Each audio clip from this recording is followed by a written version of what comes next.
This is not the fairy tale you remember. In this version, the forest is filled with danger, and the queen's hunter must decide between duty and mercy. One choice will change everything. The forest stretched endlessly, its twisted trees reaching out like claws. Moonlight slipped through in broken shards, lighting the path where Snow White walked, her steps hesitant, her gown brushing against damp earth. Behind her, the hunter followed.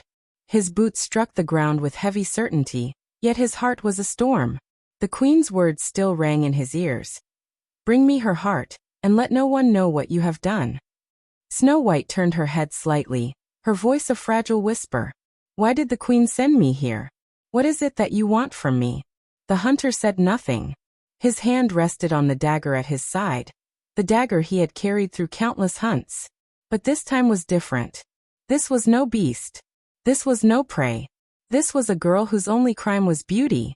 They reached a clearing where the silence was heavier, pressing against the chest, making every breath sharp. The hunter's grip tightened. He raised the dagger slowly, his arm trembling as though fighting against an invisible force. Snow White's eyes widened, shimmering in the pale light. She whispered, "Please," just that single word. Yet it shattered his resolve. The dagger stopped midair. His chest heaved. In her face he saw no trickery, no pride, no malice. Only innocence and fear. The kind of fear that no child should ever know. His hand fell. His voice broke as he whispered, "Run." Snow White blinked, uncertain if she had heard correctly. But before she could question him, the hunter grabbed her arm and pushed her away. "Run, before I change my mind. Don't ever look back." Snow White stumbled into the darkness, branches slashing her skin, the cold air burning her lungs as she ran deeper into the forest. Her sobs mixed with the sounds of night, the call of owls, the rustle of leaves, but she did not stop. The hunter remained in the clearing, his knees giving way as he fell to the ground. He had betrayed his queen.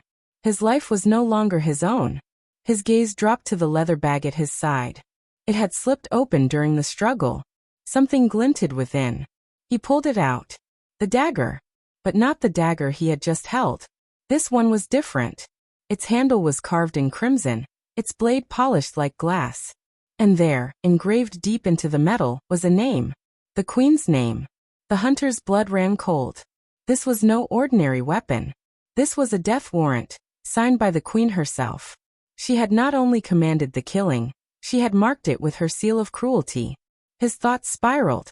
If she trusted him so little that she placed her own name upon the weapon, did she ever plan to let him live after the deed was done? Or was he only another pawn, destined to fall once his purpose was served?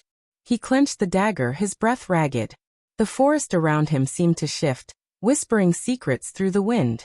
Somewhere far ahead, Snow White was running, perhaps into safety, or perhaps into greater danger.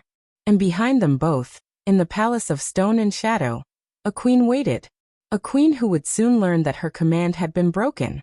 The hunter rose to his feet, torn between fear and defiance. He had spared Snow White, but had he saved her, or doomed them both? And so, dear listeners, the tale grows darker. One life spared, another condemned. A dagger marked with a name, and a queen whose fury knows no end. The forest keeps its secrets for now. But secrets cannot stay hidden forever. What will the queen do when she discovers betrayal? And what fate awaits Snow White, lost within the trees? The answers lie in the next chapter of our story. Until then, sleep lightly, for even in dreams, the shadows may follow.